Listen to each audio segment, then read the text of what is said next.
I think it was definitely a good decision and one that was needed because the village is very crowded. There's so many athletes, so many coaches, and I think the virus would have just spread even more. And I think it was a good decision, but it's definitely probably hard for a lot of athletes to hear and figure out what that means for them going through the next year. Hi everyone, and welcome back to COVID-19 Heroes. I'm your host, Lorraine Schneider, and today I have the honor of speaking with Olympic champion Madison Kocian. Maddie, a silver and gold medalist at the Rio Olympics, is now finishing up her senior year of college at UCLA. Due to COVID, her and her teammates' gymnastics season got cut short. What's already an unfortunate experience for athletes is even more heartbreaking for Maddie and fellow senior gymnasts for whom the sport does not continue after college. But in the face of all that, Maddie talks about the role of sports in helping slow the spread of the coronavirus. Hi, Maddie. Thank you for being on today's show of COVID-19 Heroes. Welcome. Thank you so much for having me. So the world of sports has come to a complete standstill all over the world. And you were in the middle of your senior year competing for UCLA gymnastics when the NCAA canceled the rest of the season just 1 month before the national championship. So this was your last chance to compete in the sport that's been at the center of your life since you were a young child. How did you process the news? It was pretty difficult at first. You know, when you do a sport, I've been doing gymnastics since I was 5 years old, and it's just been like part of my life for so long that it's just pretty much become my identity. So at first, just to hear like our senior meet was going to be canceled, and then Pac-12 championships were going to be canceled, and then eventually the whole season, it was definitely really hard to hear at first. But then once I kind of took a different perspective on, everything else that was going on in the world and what we really needed as a community to come together, I think I was able to kind of process things and then look on the positive side of things and just be thankful that I got to compete in gymnastics for 18 years of my life and made so many memories and relationships and everything along the way. So more thankful coming out of it and looking at kind of a different perspective of things. Yeah, that's great. Great to have that perspective. Do you think you would have done anything differently had you known that your meet at UCLA on March 8th was going to be the last meet of your career, especially on home turf?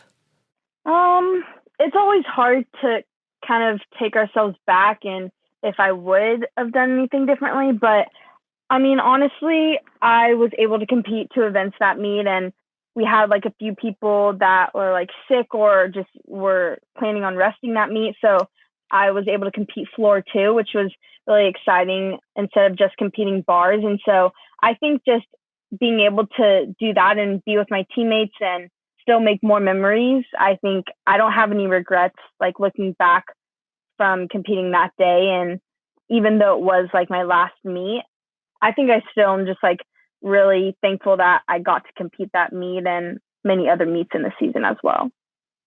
So everything happened pretty quickly from there is a virus going around to now all sports are being canceled. That shift kind of happened pretty much overnight. Did that affect the way that you looked at the virus and its seriousness?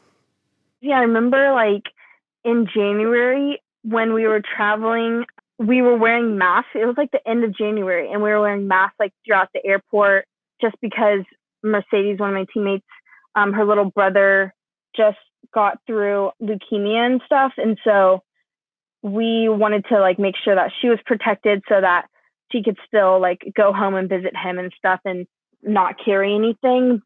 But then I feel like it died down a bit for like a month. And then all of a sudden in March, like you said, like overnight almost, it was kind of on the radar. And then after whatever that was, like March 8th, when we had what was our last competition, it was when we went into the gym the next week where it was like, NBA is starting to cancel things and like it's starting to spread a lot faster. And it definitely became like really serious all of a sudden.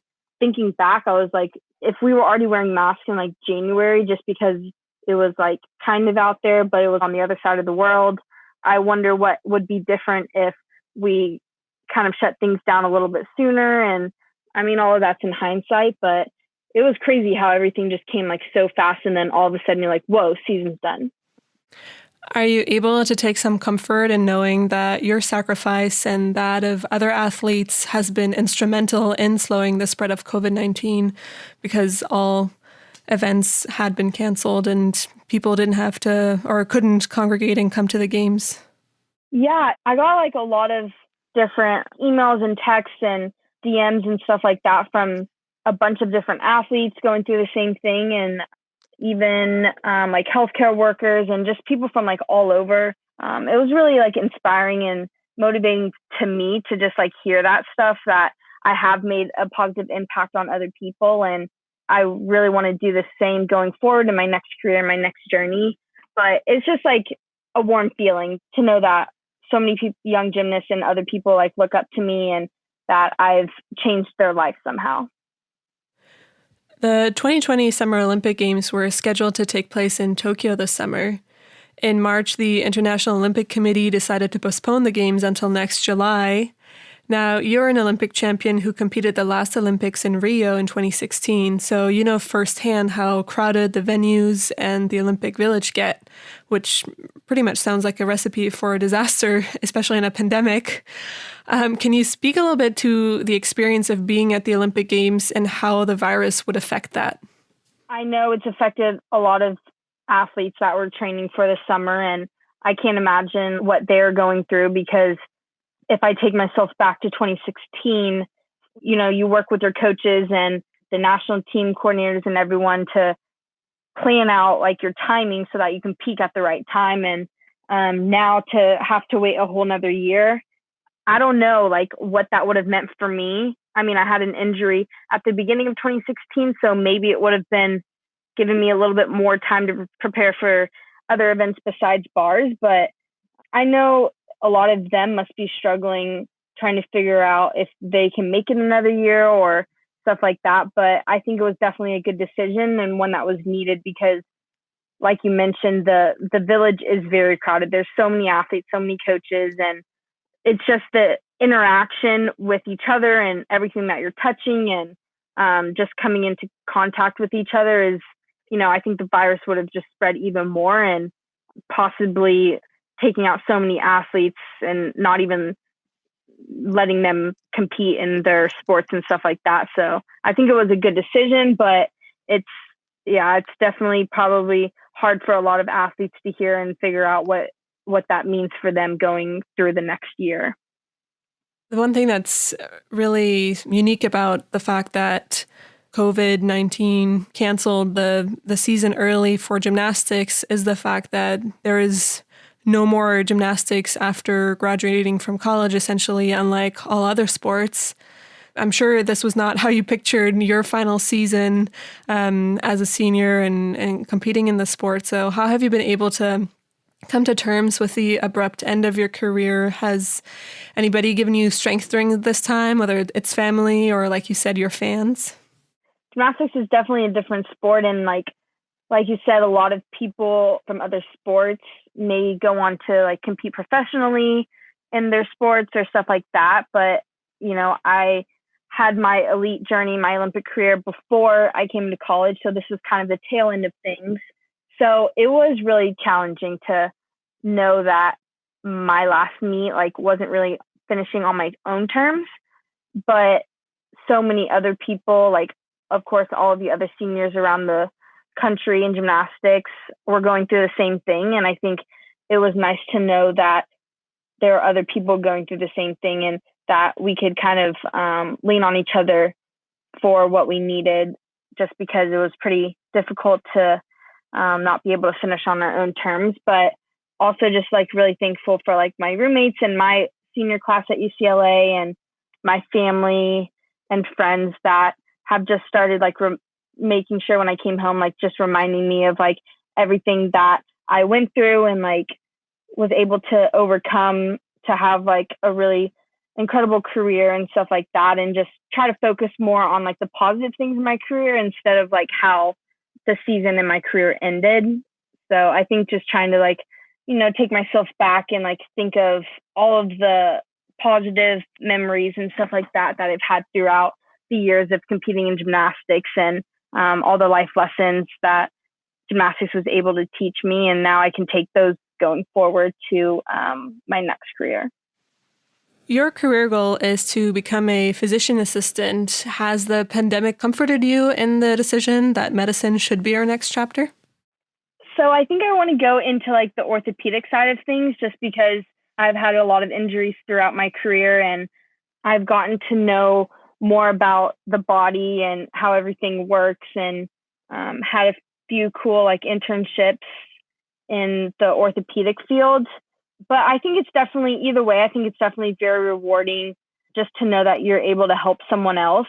That's something that I've always really felt like that comforts me and makes me happy, is when I'm able to help someone else out. So although this is like definitely a scary time, and I know even a lot of orthopedic like physicians and surgeons and stuff are trying to help out as much as they can, going into different hospitals and units and stuff like that, it's definitely a scary feeling, because I can't imagine like what life is like going every single day into the hospital and putting all of the gear on and everything, and what the healthcare workers are going through right now. But I think at the end of the day, they are our heroes, and that's something that I feel like would be really rewarding to me no matter what. So you've been back in Texas now for a couple of months. Have you seen stark differences being at home between California and Texas? At the beginning, when I first got home, which was like kind of the end of March, everything was pretty much the same with the stay-at-home orders. I feel like the biggest difference is probably just Texas is starting to open things obviously way sooner than California. So we're only in like phase 1 of opening, I believe it is. Restaurants are like 25% like dining capacity, but they're like requiring you to wear masks like to a lot of places, like especially grocery stores and stuff like that. So honestly, it hasn't changed like what I've been doing that much. I've just been kind of staying at home, and like if I don't need to go anywhere, then that's better off for me to try to just like stay healthy. So I feel like just the biggest thing is probably opening like sooner in Texas instead of like in California. And how has the experience been taking all your courses online now? It's been pretty challenging trying to navigate online school. I always went to school like in person, so I guess I felt like it was going to be harder. Like if I was doing homeschool like in high school, it'd be definitely a lot harder for me to like teach myself. So that's probably one of the biggest differences, is I feel like the workload, like the homework and stuff, is probably a little bit more right now, because like the professors feel like, I can't speak for them, but it seems like they realize that we have more available time since everyone's staying at home. But that's probably one of the challenging things, is the workload. And then also I feel like there's just a lot of learning on the side that's like being done by yourself. So I feel like I'm teaching myself quite a bit. But other than that, it is kind of nice to not have to like get dressed to go to class. But yeah. Well, Maddie, your platform as an athlete comes with great responsibility, with millions of people of all ages and backgrounds looking up to you. You and the rest of your teammates are highly regarded, and I've heard from a lot of firsthand accounts of fans how much your attitude, especially that of you guys as seniors, that's been really inspiring to them. It would have been really easy to express your frustration and sadness, but instead you held your heads high and have handled the unfortunate situation with much grace. So thank you, Maddie, for sharing your story here with us today. Thank you so much for having me. And just want to like thank all of the healthcare workers and everyone that's still continuing to move the nation forward and protect us and try to keep us healthy. I'd like to close off this episode by thanking Madison Kocian and all other athletes who are serving as great role models for others. The sports community as a whole has shared one message. Yes, this is devastating, but there are worse things, and we will be back together cheering for our favorite teams once it's safe. I hope you enjoyed today's episode. If you did, I'd be grateful if you shared it with a friend or even left a rating or review. You can follow the show on most major social media platforms. Just check out the episode description below. Stay well, stay healthy. Until next time, I'm your host, Lorraine Schneider.